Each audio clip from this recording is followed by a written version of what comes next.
Nesse vídeo você vai entender de verdade por que você tem tanto medo de dançar em público ou de começar a dançar. E ainda vai ganhar 5 dicas para perder esse medo. Bora lá? Chama a vinheta!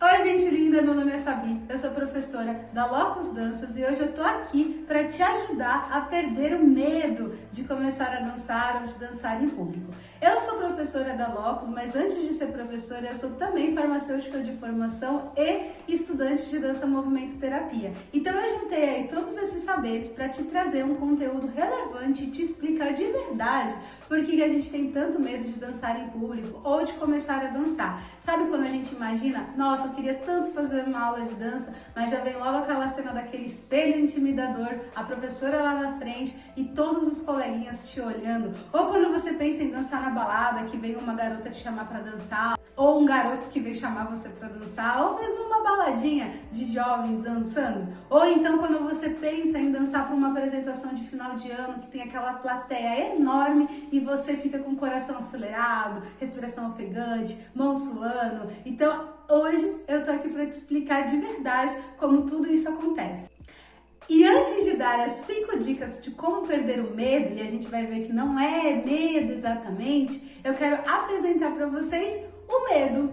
Então eu vou recorrer a um filme chamado Divertidamente, onde tem uma personagem principal e dentro dessa uma criança e dentro da cabeça dessa personagem tem várias emoções. Uma delas é o medo. E eu vou começar já logo com os 2 pés no peito, dizendo uma verdade que vai doer. Medo não dá pra perder. Medo não dá pra perder. Então esse coleguinha aqui não dá pra perder. E isso é bom. Por que não dá pra perder o medo? Porque o medo é uma emoção. E toda emoção ela tem como objetivo garantir a nossa sobrevivência enquanto espécie frente a um estímulo externo de perigo. Que estímulo externo de perigo é esse?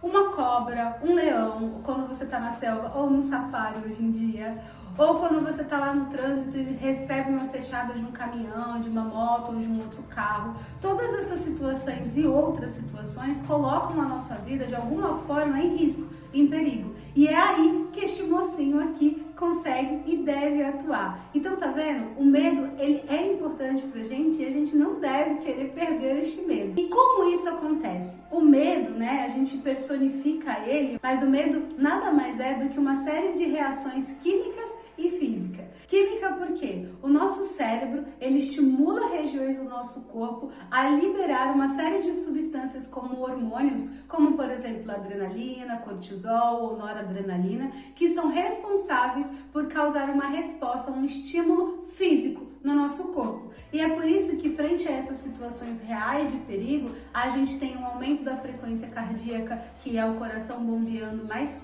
sangue, mais oxigênio para os nossos músculos, ou quando a gente tem o aumento da respiração, quando a gente fica ofegante, que é para aumentar o aporte de oxigênio, ou quando a gente começa a suar, começa a transpirar, forma aquela bolota assim embaixo do sovaco, as mãos suam bastante também. Tudo isso é uma resposta física frente a um estímulo químico que aconteceu no nosso corpo, que manda a seguinte mensagem: miga, migo, foge ou luta. E um fato interessante disso é que toda essa cadeia de eventos acontece porque tem um carinha, um cérebro. De forma didática, eu vou dizer que a gente tem vários cérebros. Então a gente tem um carinha, um cérebro velho, um cérebro antigo, que é um cérebro que a gente chama inclusive de cérebro primitivo, e nesse cérebro tem uma região chamada sistema límbico. É ela responsável por desencadear toda essa resposta, todo esse evento químico e físico. E por que eu tô te falando isso? Porque, como eu acabei de te dizer, esse cérebro, essa região, esse sistema límbico, ele é responsável por desencadear todo esse evento e ele é animal, ele é instintivo. A única função dele é garantir a nossa sobrevivência. Ele não tem outro interesse, ele não é muito sofisticado ou elaborado, ele é instintivo e animal mesmo. E justamente por isso é que a gente não tem controle. É algo que a gente evoluiu enquanto espécie, está dentro da gente e a gente não consegue controlar. Você pode fazer o melhor curso de agente aí da FBI, da CIA ou de qualquer outra coisa, mas o fato é que não dá para controlar. A emoção, ela vem, ela dura segundos, porque já percebeu que o aumento da frequência cardíaca ou da respiração acontece e depois passa? Então o medo vem, cumpre sua função e vai embora. Ele não fica no nosso corpo. O que acontece depois, e aí é o pulo do gato, é que a gente consegue controlar e até perder, se for o caso. Então percebe? O medo a gente não perde. Eu sei que você digitou aí no Google ou no YouTube como perder o medo de dançar em público, como perder o medo de falar em público e tantos outros medos que a gente tem. Mas o fato é que o medo no positivo, esse medo que acontece de forma instintiva, a gente não perde, nem pode perder. Combinado? O que acontece depois, como eu disse, é que a gente pode, deve e consegue controlar. O que acontece é que depois que o medo vem, cumpre sua função e vai embora, tem uma outra região do cérebro que fica aqui na frente, chamada neocórtex, que essa região é responsável por processar todo esse evento que aconteceu. É um cérebro relativamente novo. A gente, na nossa evolução enquanto espécie, desenvolveu ele foi uma das últimas regiões a serem desenvolvidas. Então, essa região que elabora a construção dos nossos pensamentos, dos nossos processos cognitivos. E ela também é responsável por elaborar os nossos sentimentos. Então é aqui, no sentimento, que a gente consegue controlar, atuar e consegue mudar os nossos comportamentos. E por que isso acontece? Tem uma cena no filme Divertidamente que explica muito bem como isso funciona. Bora lá? Muito bem, legal, tá tudo tranquilo, muito bom. Não, vira, não, cuidado! Esse é o medo. Ele manda bem no quesito segurança. Calma. Ah, passou. Beleza. Oh, obrigado, valeu, minhas fãs. Então tá vendo? Percebe? A personagem principal estava numa situação de risco real.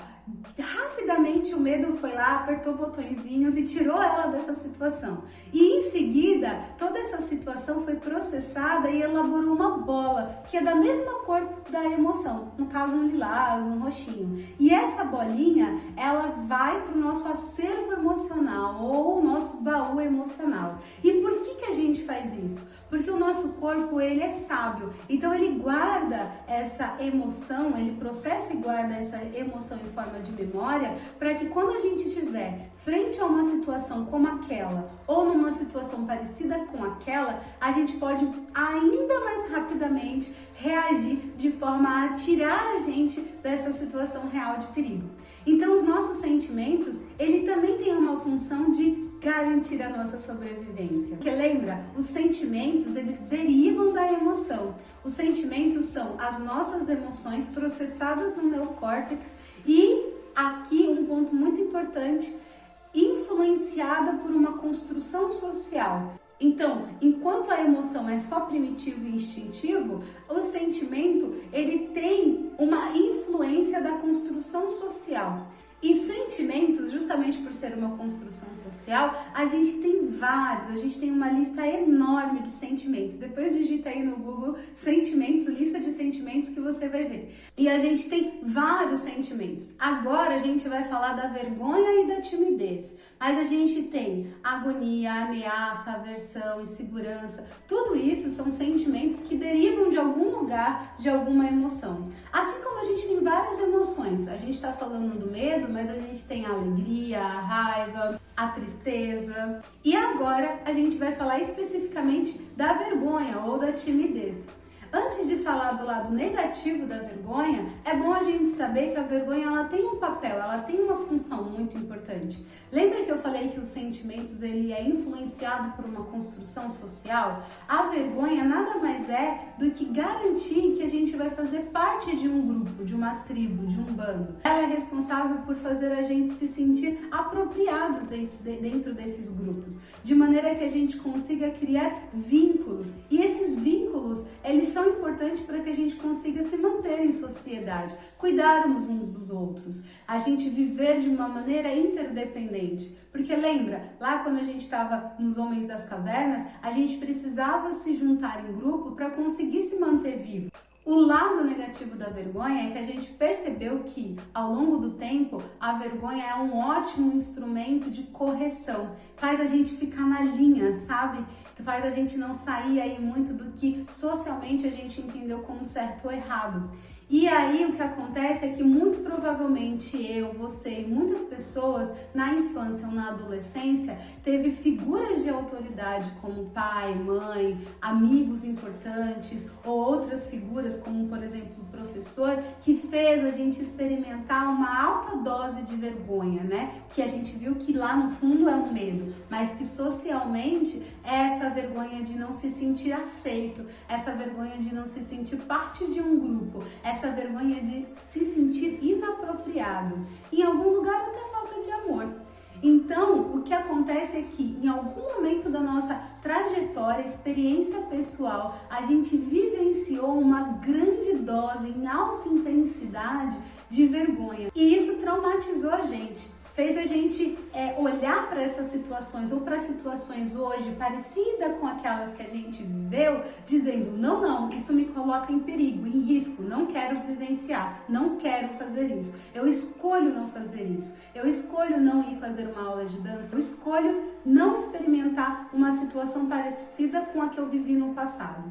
E como a gente sabe disso? Porque o nosso corpo dá pista. Então, toda vez que você vive uma situação parecida com aquela que a gente viveu em algum momento da nossa vida, a gente tem de novo o aumento da frequência cardíaca, da respiração, as mãos que suam ou outros sinais. Cada corpo reage de um jeito. O meu, por exemplo, ele tem borboletas no estômago, ou eu sinto um gosto amargo que vem lá do fundo da boca. Então, tudo isso é o meu corpo avisando, olha, essa é uma situação de perigo. Acontece que não é uma situação de perigo real, daquela que a gente viu como um carro que fecha você, ou quando um lobo, uma cobra, um leão aparece.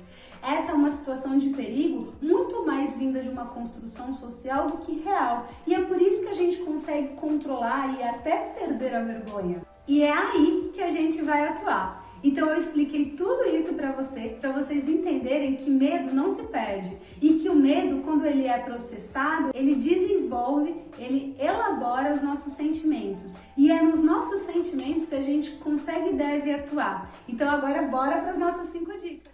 A nossa primeira dica é estude. Então, se você quer dançar, se dançar é algo importante, algo que você tem vontade, estude. Estude bastante a movimentação, entenda como o seu corpo consegue fazer aquela movimentação. E por que isso é importante? Porque quando a gente se apropria da movimentação, a gente consegue ter mais confiança, ter mais segurança. Então, a gente consegue não dar tanta voz para aquele medo, para aquela insegurança irracional que a gente viu. Bora para a nossa segunda dica. A nossa segunda dica é: faça aulas em um lugar que te acolha, em um lugar que te respeita, um lugar que inclusive acolha as suas inseguranças e os seus medos, porque não é algo fácil. Muito provavelmente você experimentou na infância alguma situação que te colocou nesse lugar de ver a dança como inapropriado, de ver a dança como algo que não é para você. Então, faça aulas em lugares que, mais do que preze pela estética do movimento ou pelo certo ou errado, um lugar que acolha você enquanto pessoa. Isso vai fazer muita diferença para o seu desenvolvimento. Terceira dica, e aqui eu ouso dizer que é a mais difícil. Tente se gravar, tente se filmar dançando. Porque quando a gente se vê, a gente às vezes percebe, eu não sou tão estranho, até que deu certo, até que eu consegui. Ou até a gente consegue identificar, e aqui dá pra melhorar, isso aqui eu posso estudar e treinar mais.